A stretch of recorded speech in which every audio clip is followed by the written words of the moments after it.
بسم الله الرحمن الرحيم. الحمد لله الذي أنزل على عبده الكتاب ولم يجعل له عوجا قيما لينذر بأسا شديدا من لدنه ويبشر المؤمنين الذين يعملون الصالحات أن لهم أجرا حسنا ماكثين فيه أبدا وينذر الذين قالوا اتخذ الله ولدا ما لهم به من علم ولا لآبائهم كبرت كلمة تخرج من أفواههم إن يقولون إلا كذبا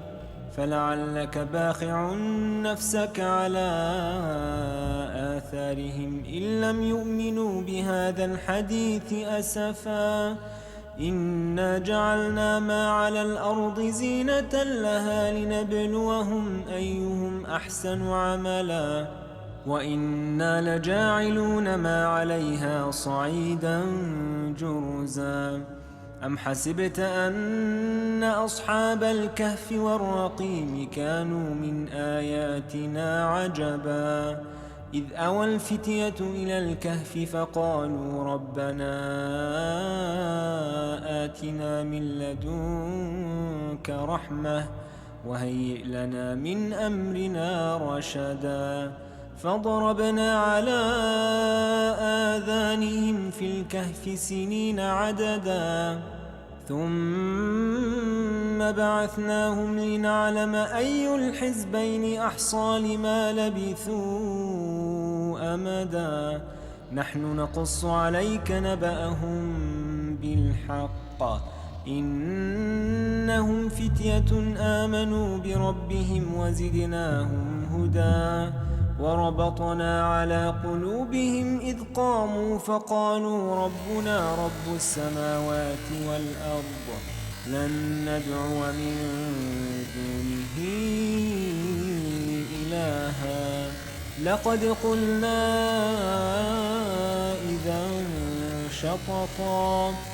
هؤلاء قومنا اتخذوا من دونه آلهة لولا يأتون عليهم بسلطان بين فمن أظلم ممن افترى على الله كذبا وإذ اعتزلتموهم وما يعبدون إلا الله فأووا إلى الكهف ينشر لكم ربكم من رحمته ويهيئ لكم من أمركم مرفقا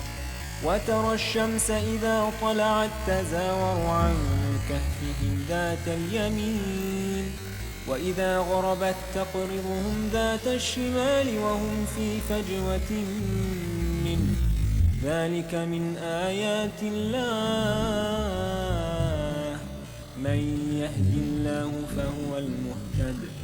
ومن يضلل فلن تجد له وليا مرشدا وتحسبهم أيقاظا وهم رقود ونقلبهم ذات اليمين وذات الشمال وكلبهم باسط ذراعيه بالوصيد لو اطلعت عليهم لوليت منهم فرارا ولملئت منهم رعبا وكذلك بعثناهم ليتساءلوا بينهم قال قائل منهم كم لبثتم قالوا لبثنا يوما أو بعض يوم قالوا ربكم أعلم بما لبثتم فابعثوا أحدكم بورقكم هذه إلى المدينة فلينظر أيها أزكى طعاما فلينظر أيها أزكى طعاما فليأتكم برزق منه وليتلطف ولا يشعرن بكم أحدا إنهم إن يظهروا عليكم يرجموكم أو يعيدوكم في ملتهم ولن تفلحوا إذن أبدا وكذلك أعثرنا عليهم ليعلموا أن وعد الله حق وأن الساعة لا ريب فيها إذ يتنازعون بينهم أمرهم فقالوا ابنوا عليهم بنيانا ربهم أعلم بهم قال الذين غلبوا على أمرهم لنتخذن عليهم مسجدا سيقولون ثلاثة رابعهم كلبهم ويقولون خمسة سادسهم كلبهم رجما بالغيب ويقولون سبعة وثامنهم كلبهم قل ربي أعلم بعدتهم ما يعلمهم إلا قليل فلا تمار فيهم إلا مراء ظاهرا ولا تستفت فيهم منهم أحدا ولا تقولن لشيء إني فاعل ذلك غدا إلا أن يشاء الله واذكر ربك إذا نسيت وقل عسى أن يهديني ربي لأقرب من هذا رشدا ولبثوا في كهفهم 300 سنين وازدادوا 9 قل الله أعلم بما لبثوا له غيب السماوات والأرض أبصر به وأسمع ما لهم من دونه من ولي ولا يشرك في حكمه أحدا واتل ما أوحي إليك من كتاب ربك لا مبدل لكلماته ولن تجد من دونه ملتحدا واصبر نفسك مع الذين يدعون ربهم بالغداة والعشي يريدون وجهه ولا تعد عيناك عنهم تريد زينة الحياة الدنيا ولا تطع من أغفلنا قلبه عن ذكرنا واتبع هواه وكان أمره فرطا وقل الحق من ربكم فمن شاء فليؤمن ومن شاء فليكفر إنا أعتدنا للظالمين نارا أحاط بهم سرادقها وإن يستغيثوا يغاثوا بماء كالمهل يشوي الوجوه بئس الشراب وساءت مرتفقا إن الذين آمنوا وعملوا الصالحات إنا لا نضيع أجر من أحسن عملا أولئك لهم جنات عدن تجري من تحتهم الأنهار يحلون فيها من أساور من ذهب ويلبسون ثيابا خضرا من سندس واستبرق متكئين فيها على الأرائك نعم الثواب وحسنت مرتفقا واضرب لهم مثلا الرجلين جعلنا لأحدهما جنتين من أعناب وحففناهما بنخل وحففناهما بنخل وجعلنا بينهما زرعا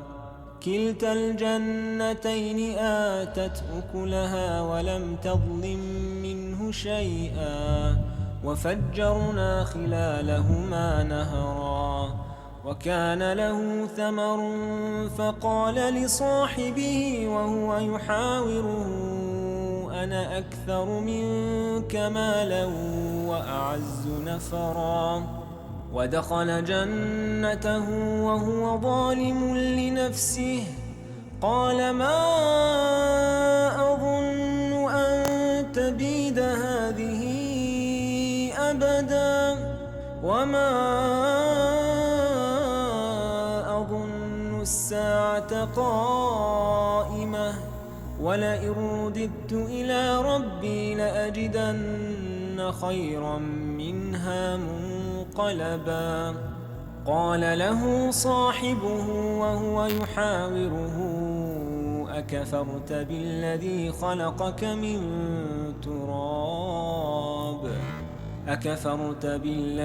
خلقك من تراب ثم من نطفة ثم سواك رجلا لكن هو الله ربي ولا أشرك بربي أحدا ولولا إذ دخلت جنتك قلت ما شاء الله لا قوة إلا بالله إن ترني أنا أقل منك مالا وولدا فعسى ربي أن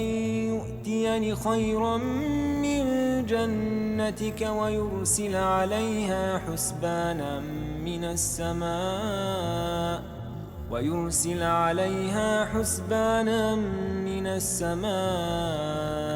فتصبح صعيدا زلقا أو يصبح ماؤها غورا فلن تستطيع له طلبا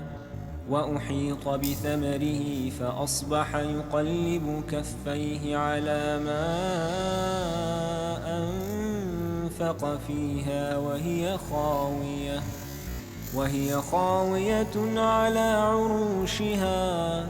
ويقول يا ليتني لم أشرك بربي أحدا ولم تكن له فئة ينصرونه من دون الله وما كان منتصرا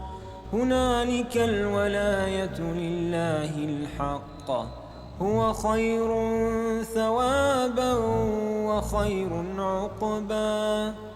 واضرب لهم مثل الحياة الدنيا كماء إن أنزلناه من السماء فاختلط به نبات الأرض فأصبح هشيما تذروه الرياح وكان الله على كل شيء مقتدرا المال والبنون زينة الحياة الدنيا والباقيات الصالحات خير عند ربك ثوابا وخير أملا ويوم نسير الجبال وترى الأرض بارزة وحشرناهم فلم نغادر منهم أحدا وعرضوا على ربك صفا لقد جئتمونا كما خلقناكم أول مرة بل زعمتم أن لن نجعل لكم موعدا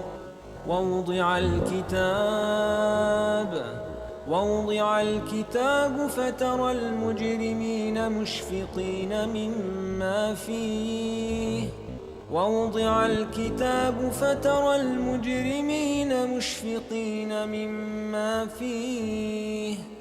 ويقولون يا ويلتنا ما لهذا الكتاب لا يغادر صغيرة لا يغادر صغيرة ولا كبيرة إلا أحصاها ووجدوا ما عملوا حاضرا ولا يظلم ربك أحدا. وإذ قلنا للملائكة اسجدوا لآدم فسجدوا إلا إبليس كان من الجن ففسق عن أمر ربه. أفتتخذونه وذريته أولياء من دوني وهم لكم عدو بئس للظالمين بدلا. ما أشهدتهم خلق السماوات والأرض ولا خلق أنفسهم وما كنت متخذ المضلين عضدا. ويوم يقول نادوا شركائي الذين زعمتم فدعوهم فلم يستجيبوا لهم وجعلنا بينهم موبقا. ورأى المجرمون النار فظنوا أنهم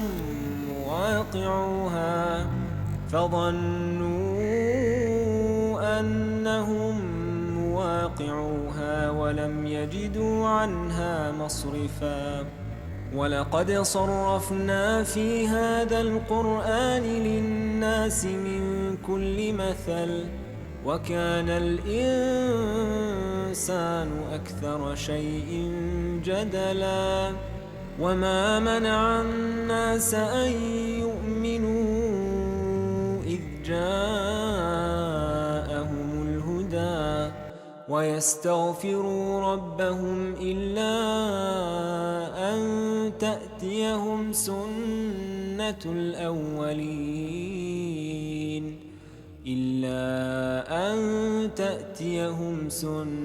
الأولين أو يأتيهم العذاب قبلا. وما نرسل المرسلين إلا مبشرين ومنذرين ويجادل الذين كفروا بالباطل ليدحضوا به الحق واتخذوا آياتي وما أنذروا هزوا. ومن أظلم ممن ذكر بآيات ربه فأعرض عنها ونسي ما قدمت يداه. إنا جعلنا على قلوبهم أكنة أن يفقهوه وفي آذانهم وقرا وإن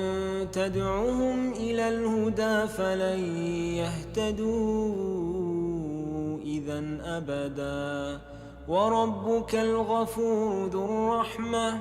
لو يؤاخذهم بما كسبوا لعجل لهم العذاب بل لهم موعد لن يجدوا من دونه موئلا.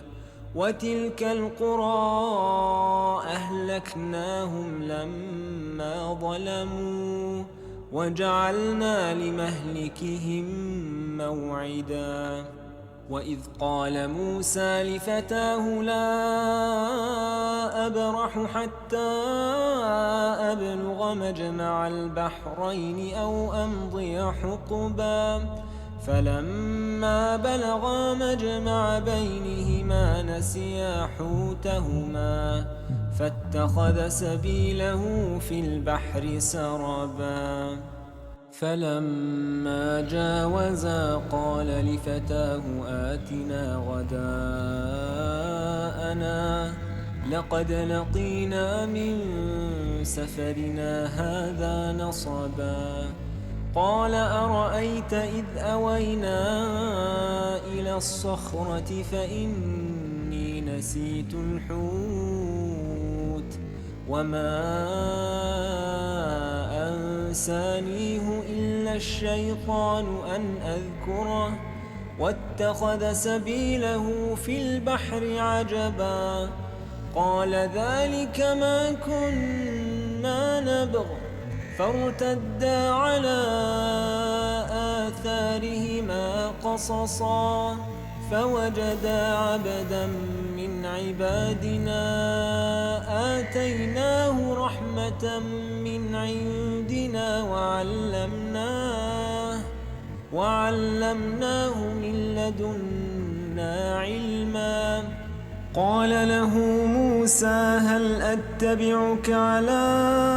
أن تعلمني مما علمت رشدا قال إنك لن تستطيع معي صبرا وكيف تصبر على ما لم تحط به خبرا قال ستجدني إن شاء الله صابرا ولا أعصي لك أمرا قال فإن اتبعتني فلا تسألني عن شيء حتى أحدث لك منه ذكرا فانطلقا حتى إذا ركبا في السفينة خرقها قال أخرقتها لتغرق أهلها لقد جئت شيئا إمرا قال ألم أقل إنك لن تستطيع معي صبرا قال لا تؤاخذني بما نسيت ولا ترهقني من أمري عسرا فانطلقا حتى إذا لقيا غلاما فقتله قال أقتلت نفسا زكية بغير نفس لقد جئت شيئا نكرا قال ألم أقل لك إنك لن تستطيع معي صبرا قال إن سألتك عن شيء بعدها فلا تصاحبني قد بلغت من لدني عذرا فانطلقا حتى إذا أتيا أهل قرية استطعما أهلها فأبوا أن يضيفوهما فوجدا فيها جدارا يريد أن ينقض فأقامه قال لو شئت لاتخذت عليه أجرا قال هذا فراق بيني وبينك سأنبئك بتأويل ما لم تستطع عليه صبرا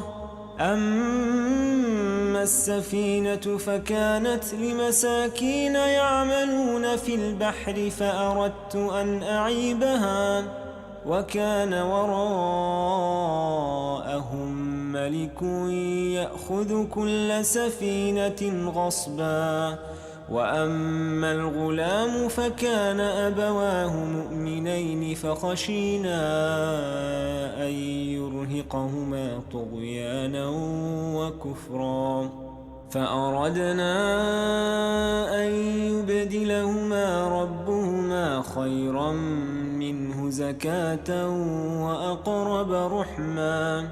وأما الجدار فكان لغلامين يتيمين في المدينة وكان تحته كنز لهما وكان أبوهما صالحا فأراد ربك أن يبلغا أشدهما ويستخرجا كنزهما رحمة من ربك وما فعلته عن أمري ذلك تأويل ما لم تسطع عليه صبرا ويسألونك عن ذي القرنين ويسألونك عن ذي القرنين قل سأتلو عليكم منه ذكرا إنا مكنا له في الأرض وآتيناه من كل شيء سببا فأتبع سببا حتى إذا بلغ مغرب الشمس وجدها تغرب في عين حمئة ووجد عندها قوما قلنا يا ذا القرنين إما أن تعذب وإما أن تتخذ فيهم حسنا قال أما من ظلم فسوف نعذبه ثم يرد إلى ربه فيعذبه عذابا نكرا وأما من آمن وعمل صالحا فله جزاء الحسنى وسنقول له من أمرنا يسرا ثم أتبع سببا حتى